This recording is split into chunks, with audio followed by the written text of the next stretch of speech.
In a world that can be very difficult at times, it's always to have organizations that will help you trying to find a source of hope. Stay tuned, everybody.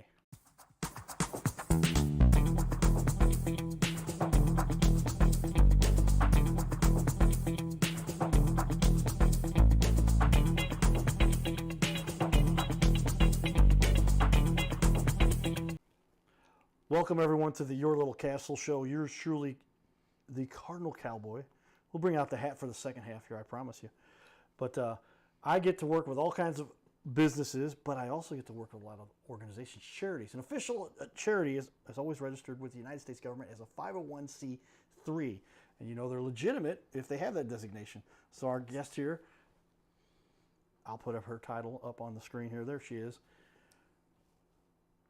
Mrs. Amber McCutcheon is a 501c3 designate. She's got that title, and she's the owner and founder and executive director. Yes. Is that what we call it? And executive director of HOPE. I like the acronym there. Healing Our Past Experiences. Everyone knows someone who needs hope. Yeah. So we all have past experiences that make us who we are today.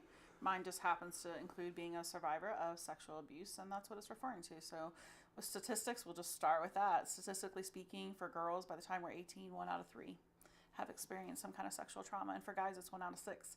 So I always say everybody knows somebody, right? Like, we can't say we don't know anybody who needs hope, who needs healing. And so really that's kind of how it all began, as I was looking for a need to be met in my own life. And then that was just turned around, and my passion most definitely has come from my pain. Well, it's powerful to hear from somebody who's been through something terrible, but is still willing to talk about it and share about it. A lot of people, they go through traumatic situations. They don't ever want to discuss that again. And so we appreciate you coming here to share your experience and your hope to help other people. So with that, we'll also give a shout out to Carroll House Furniture.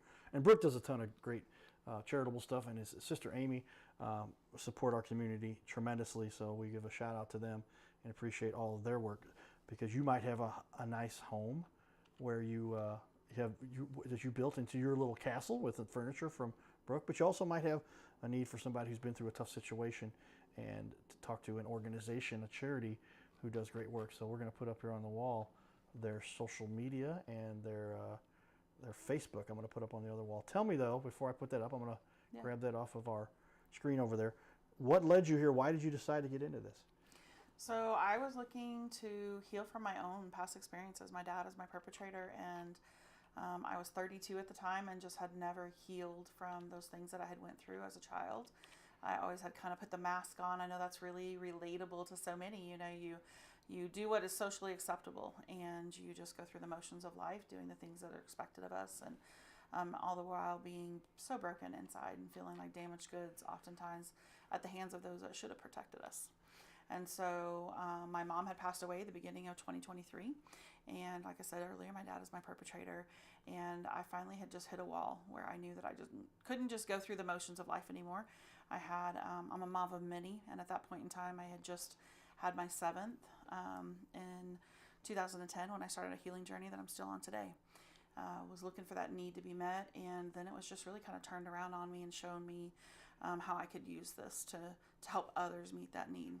And so I began working with survivors in the fall of 2010, became a nonprofit officially in 2017 under that. Previously, I was working underneath a nonprofit, created a curriculum that's video-based and used around the world to help others overcome, and we hand that out freely, literally freely, to individuals that can use it in the privacy of their own space and kind of move at their own pace. If you see our logo, it has on the O, it's 2 arms linked, right? I'm not here to push you, I'm not here to pull you. But if you're wanting to walk a healing journey, by golly, I'll link arms with you and I'll march forward on that healing journey to take back the things that we feel like had defined us maybe for a season. But I tell you what, it doesn't matter what's been done to you or even what you've done up to this point. Like, those don't have to be defining moments, that we can choose to be the change we want for our life and for our kids and for our future. Yeah, we talk about it. I mean, whatever has happened to you in the past, it was very sad, very difficult. Myself going through a coma, hit by a drunk driver. But it's in the past. And so if you want to focus on what happened to you in the past, then you're going to have a tough time getting further in the future, because your mind can focus on one thing at any given time. And if you focus on what you want to achieve and where you want to go, then you can accomplish a lot. And so you're here to help people understand after going through terrible situations, much like yourself. And we hear about these, and gosh, how many times do they happen and we don't know about them though? They're going on, and somebody has something terrible, and somebody who's got some other mental issue going on to ever perpetrate something like that. But to come through that and have this kind of support you're offering. Tell me where it goes from here. What is kind of the process, and how does this work with people? Yeah, so you can just contact us that To Try Hope phone number. That's going to come to me, right? And so I can email or text out the video curriculum. I don't send it all at once because it's not meant to be consumed quickly, but kind of pace yourself at that point in time. And I do have facilitators that facilitate this curriculum in group settings. We have residential facilities like that are coming out of sex trafficking. We have pregnancy resource centers who use it, and we have a host of other people who have decided to just open up their hearts in their home to be able to facilitate this curriculum and have kind of like support groups. We have new ones that are getting ready to start in Panama City Beach, Florida. So this isn't something that's just local, regional, or national, but it's a worldwide thing that we are helping to just march off into the darkness to take back. Yeah, I mean, I can't imagine there's hardly anybody on this planet who hasn't been through some traumatic situation. I mean, life is just a matter of the hurdles that you have to overcome. But those of a sexual nature or just controlling and manipulative of people in a very demeaning and controlling way are tough for a lot of kids to overcome. And once they've overcome them, or so they seem, there's a lot more that they still have to stick with. And tell me about that process and how you help them to get through that. Right. So let's just start with 93% of the time when a perpetration happens, we know the person. 7% of the time is a stranger. So it means it's people who have access to us, right? So oftentimes I'll talk about grooming the gatekeeper. So if it's children, it's somebody who's been entrusted by the parents or guardians and those kind of things. And so you're depending on what season of life that you're in or what stage of life you're in, if it's a child who's trying to work through it, they may work through things in a childlike manner. But when you get to be getting married or dating and those kind of things, there's going to be other things that come up that you didn't necessarily know you were going to have to deal with, right? And so there's just practical tools, and literally, like if you were to see a facilitator kit, it's a toolbox. My husband is a mechanic and a blacksmith, and we talk about when you have the right tools, you can get the job done more effectively and more efficiently. Wow. And so for me, that's really what the curriculum that I made, I call it the toolkit, right? I want to help equip you with the tools to overcome our past experiences. And so just like any tools, you may have those tools sitting in the toolbox or in the shed or in your trunk, but if you're not willing to pick them up and use them, they're not going to get the job done for you. You have to apply the tool to be able to get the results, right? And so there's 7 sessions in the video curriculum, and it kind of walks you through practical application of how do you recognize the things, and maybe sometimes you don't even recognize what truly was traumatic or how many perpetrators you really did have because you minimized or dismissed things.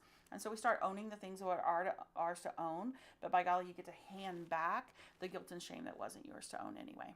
You were not a co-planner in the trauma that you experienced. You didn't consent to that, right? And so I talk about all of those kind of things. So we get to have real conversations. That's just how I roll. I don't care if you meet me here or on the street or wherever else. I'm just going to have a real conversation. I don't ever butter it up or fluff it out. And it's like when we can just have a raw, honest conversation, then we can get to the real deal and be like, oh, yeah, what was mine?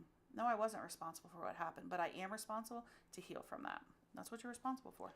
Yeah, so many people, one of the biggest steps is somebody who's counseled a lot of kids, been through a lot to help kids. After going through a coma, I become kind of the coma specialist in a lot of kids. And one of the first things is help them to understand that they're in control. They make the decisions as to where it goes from here. Absolutely. And they're the ones who can then take the steps to facilitate a recovery and put that in the past.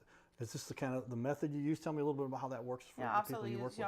A lot of the facilitators that I do have, these were women that had abuse in their past as well. Not 100% of them, but a lot of them did, right? And so once they started going through that healing process and we're just a few steps ahead, they start turning around and start, reinvesting and leading others along that journey of healing, right? Healing is a journey. It's not something that you're going to be like, I'm one and done. Oh my gosh, I have arrived. Guess what? We're not going to arrive. But as long as we continue to be that work in progress and we recognize the things that I call it trash from the past, right? What is trash? It's all those unhealthy norms. Well, how do you know it's unhealthy? Well, if it was normal in your life, for how long? You have to start seeing things through a different lens. You have to have a different perspective. So as your eyes are open to like, oh, that was not normal. That was just my unhealthy normal in whatever your family, your after effects, the way that you maybe coped with your trauma and things as well. And so you start taking out the trash. And on some days you're going to be like, all right, let's get that big black trash bag and haul out a lot. And then on other days you're like, I don't know if I can do anything. So maybe you're taking a little sandwich bag out, but the idea is just keep continuing moving forward and knowing that, once you start that journey, if you drew a dot of where you started and you started moving forward, even if you feel like you fell flat on your bum, you're still not going to be where you started. You're always going to be that work in progress and moving along, farther along than what you ever have been before. Well, I love what you're talking about here, because there's so many people, they just don't know where to turn, and they don't have the confidence. The biggest thing that most people struggle with after being told, like my situation, I was told by doctors that I was not going to be able to accomplish so much. They were telling my parents this. My dad just said, get out of here. We're going to take our son from here and encourage him to go conquer the world. Did I have to do things differently? Certainly, but the confidence was being built up in me to overcome it and to never give up.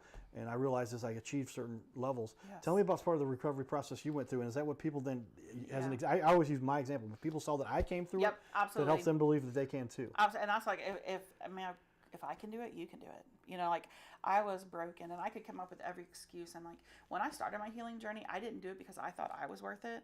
I thought my kids deserved better. And so my kids were my motivation at that point in time.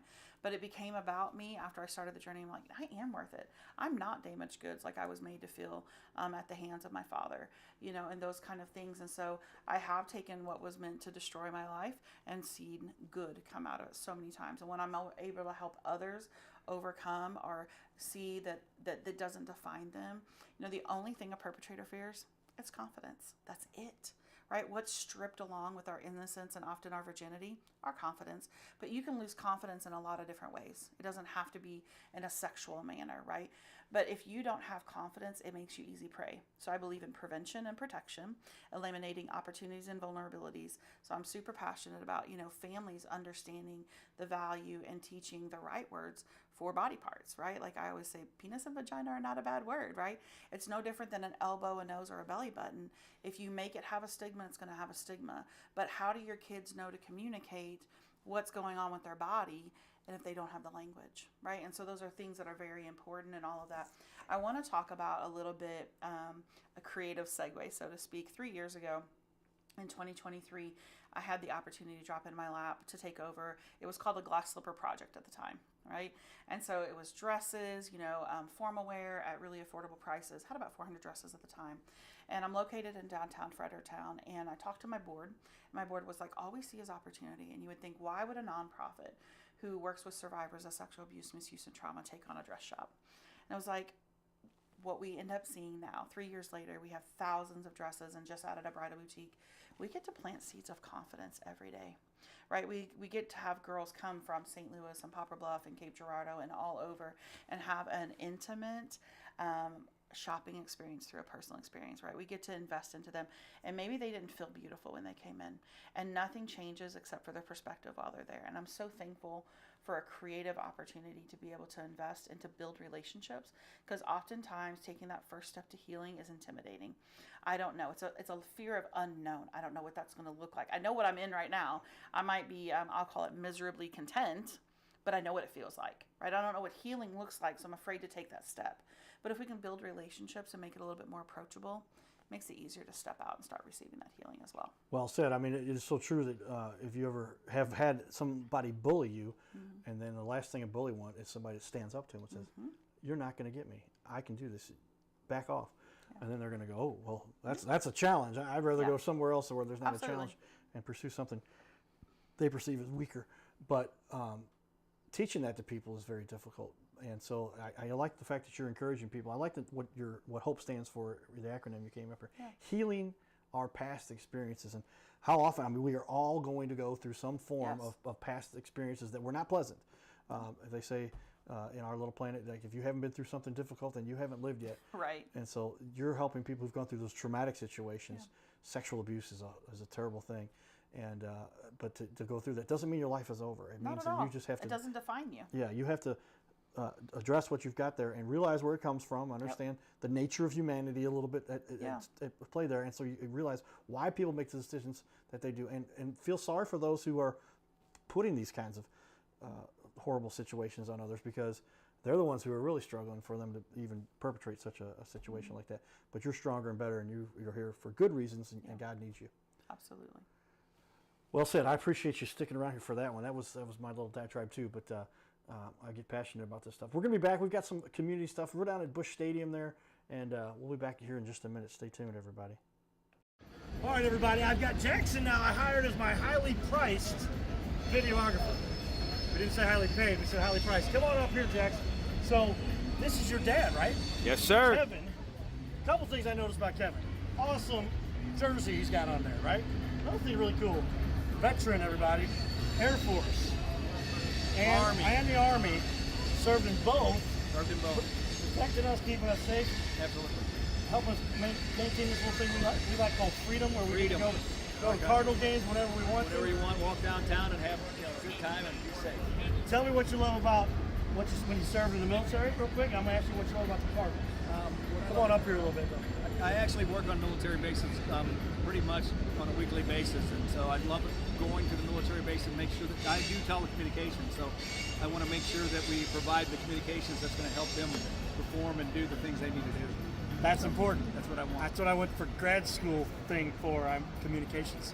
If you can't communicate, nothing else matters. I agree, 100%. Thank you for your service there. What do you love about the Cardinals? His name is Carter Rethwich, but in St. Louis, he's known as the Cardinal Cowboy. He's a well-known fixture in the stands at sporting events in the Gateway City. He's one of its greatest cheerleaders, a super fan like no other. When he makes his rounds at almost every home game, he shares his love for sports with the rest of fandom with a smile, a cheer, some positive encouragement, and lots and lots of selfies and pics. But the Cardinal Cowboy was born of a tragic incident. Rethwich was an aspiring athlete in high school and college. He dreamed of playing in the big leagues, but those dreams ended when he and 3 of his college friends were hit with a devastating crash by a 5-time drunk driver. One of his best friends died. Carter suffered a critical head injury. The trauma put him in a coma for 6 days. The doctors said he was never expected to function again. Those expectations never came true. He fought back and finished college. He was determined to prove the doctors wrong. Among other inspirations, it was his love of baseball that kept him going. And from his near-death experience, the Cardinal Cowboy emerged. His goal in life became to inspire others with positivity despite the odds, to help people believe in themselves and achieve their dreams. So after my coma, I realized that it was up to me if I was going to accomplish my goals, if I was going to reach my dreams. Despite what the naysayers would say, the people that were discouraging me, like they do everyone, it's up to me if I'm going to make it. Don't listen to the naysayers. It's up to you. You decide whether you're going to succeed, whether you're going to reach your goals. Dream, and then always, always chase your dreams. Never give up. Giddy up.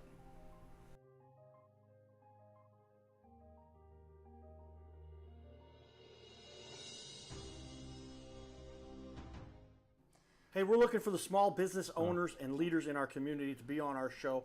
This is the Your Little Castle show. We air 3 times a week, every week on ABC, and we would like to put somebody you know, or maybe you too, who's a business owner to be on our show. You'll sit right here in our guest chair, right here, sitting here talking to us. We're going to put on the wall your website and everything about you, and highlight you as a leader. Fill out the form you see here on our website. It's bigleagues.com, and if you go to bigleagues.com, fill out this form. Takes just a couple seconds, and you can even schedule yourself right here. Schedule yourself to be on the show, and there's no charge for us to record you. There's no charge to be in the studio. Check it out if you would like to be on. Fill out the form again, bigleagues.com. This is where we can turn any interview into a series of clips. Check that out. Go to bigleagues.com. So with that, media has really impacted the way our world works. Pick up our book, #1 seller on Amazon, Magnetized Media. Yours truly wrote the introduction, the foreword, and they even made me put my picture in there. But lots of good information here. Technology has changed the way our culture and our world works. So here we are, we got connected. and our guest here said that she saw our Facebook post. Yeah. And so with that was kind of neat. So we got an email from Amber, and she said, "Now I know you got a lot of businesses on there." I said, "Well, we do some charity stuff here too. Yeah. It all works together, and we all just kind of refer and help each other." And so took the time to come up here. I appreciate it. One of the questions I asked from a business perspective, the way my mind works, but what is the cost here if these issues are not addressed? I mean, we do a cost analysis for businesses and whatever it might be, but in this case, you end up with people that can be in very bad place in life, causing problems on our little planet if these problems don't become treated. So if you choose not to heal, oftentimes we see that it goes from generation to generation. I can tell you that my grandmother was a survivor. My mother was a survivor. And then you have me, right? And so I have 7 daughters and 5 sons, and I never wanted my kids to ever experience the things that I had went through at the hands of my dad. And so the only way that you can bring change is to choose to be the change, right? Like, you have to heal. Just thinking that it's going to be swept under the rug, or just not dealing with it, or nobody wants to talk about it, or believing the lie that you're the one, if it was a family member, that you're the one tearing the family apart. No, you're not. You know, when that person chose to cross a line with you, they chose to tear the family apart. You're just bringing light to a dark situation when you work up the courage to be able to share, right? And so I always tell everybody, like, you can be a world changer in your world. Like, literally, you have an impact. You have a circle that you can impact, and you can start bringing light into those dark situations. And you don't have to be silent, because if we stay silent, that cycle just continues to go. And I've seen it in so many others' families, not just mine, right? And so you have to have the courage to step out and be like, okay, I'm going to try something different, right? Even if you've went to counseling and maybe you're like, I've talked it through it, and I'm not knocking counseling. Counseling's phenomenal, and I think counseling is a great resource. But maybe that partner with these tools, right? Because I've had others who are like, it's just approached differently through what I do, right? I am not a licensed counselor by no means, right? But I am somebody who uses the things I went through and tell you what the things that worked for me to help me overcome. So I'm just sharing my story so that it can impact your story and change the trajectory of your life. Yeah, how many times would you prefer to talk to somebody who's actually been through it? Absolutely, right? We hear a lot of people who they make the joke with this with regard to coaching in sports, and they say he's just a coach because he never could make it as a player. But the players and the coaches, most of them did play at a very high level. Yeah. But bottom line is, if you've been through that specific experience, in my case, overcoming a coma, and the psychology that goes behind that, and what the doctors might encourage you to believe that maybe you're not going to be capable. I like when you said you can still be a world changer. Absolutely. No matter what. We all can be. And there's so much, once you realize that most everybody has had some craziness, something to overcome, they're stuck on something, and they will not want to put the work in, ultimately, is what it boils down to. But I've talked about how I've gone through something, or going through a problem, or dealing with an issue. I will try it 10 times, failing 9, and then make it on the 10th try, where the other guy who is smarter, more talented, whatever, tried it twice and didn't get there yet. Yeah. Plus, I know the 9 things it'll cause to fail. Absolutely. And so that comes back from the experience, like you're talking about, and being through that. So somebody like yourself, you're just on your own, taking the time to share this with people, and kind of led to where you're at now. Yeah. Why do you recommend somebody does follow up with you to get your process? Is it 7 steps, or what? So it's 7 videos, right? And like, again, I don't charge individuals for those videos, and people are like, well, why could you not do that? And I was like, what was done in my life was for free, right? And so I don't want that to ever be a hindrance. You know, and if you want to invest into others, then you can have that opportunity, but that's not what I'm about.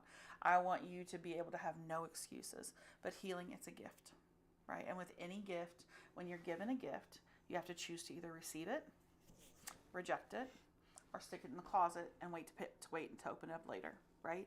And so, like, that's what I want you to understand when you're thinking about, am I willing to receive the gift of healing? Am I willing to open that up and apply that in my life right now in the season that I'm at? You know, or is it something I think I'm not quite ready for? Because if you're, no, I'm not going to push you.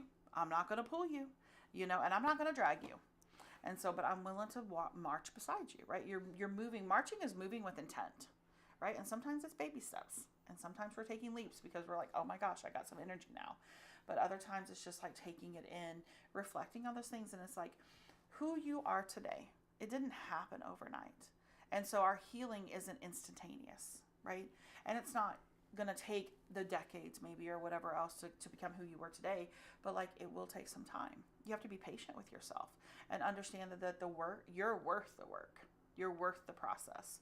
and set aside time, because you are going to be you're going to process your world differently, right? Your circumstances aren't going to change necessarily, but how you process it, how you view it. And when you're able to take out some of the lies that you believe about yourself, some of the misbeliefs that you have about yourself, because my husband, like when we started this journey, you know, in 2010, he would say, I love you. And I would go, why? I'm damaged goods. Like, that was not a healthy response. He's always loved me. We're getting ready to celebrate 30 years this year, right? Wow. But like, he didn't see me as damaged goods, but I saw me as damaged goods as an after effect of the things I had went through, right? And so I had to start changing the way I talked about myself. I'm not damaged goods, right? I had been made to feel like that. And so understanding the misbelief versus truth, you know, what are my feelings? Well, feelings are indicators, but they don't have to be dictators. And so that was one of the things that I got tired of my past. Write that one down, everybody. Write that down, right? Feelings. Feelings are indicators, not dictators. Right? And I say, you know, I was tired of my past bullying my present. Right? And so when I finally got angry enough at that and like started putting that anger and being like, I'm done with this. I'm tired of being bullied by my past. What can I do to change right now? And those are the things. I've started implementing these practical tools, right? Like, I am. What are the words you put after that? If I'm standing in front of a mirror and I say, I am, what is it that you're saying to yourself? Is it positive or is it negative? And where does that negative voice come from? And those are some practical foundational things that we work through starting in like session 3. Session 1 is my story. You get to hear my story and some challenges a little bit.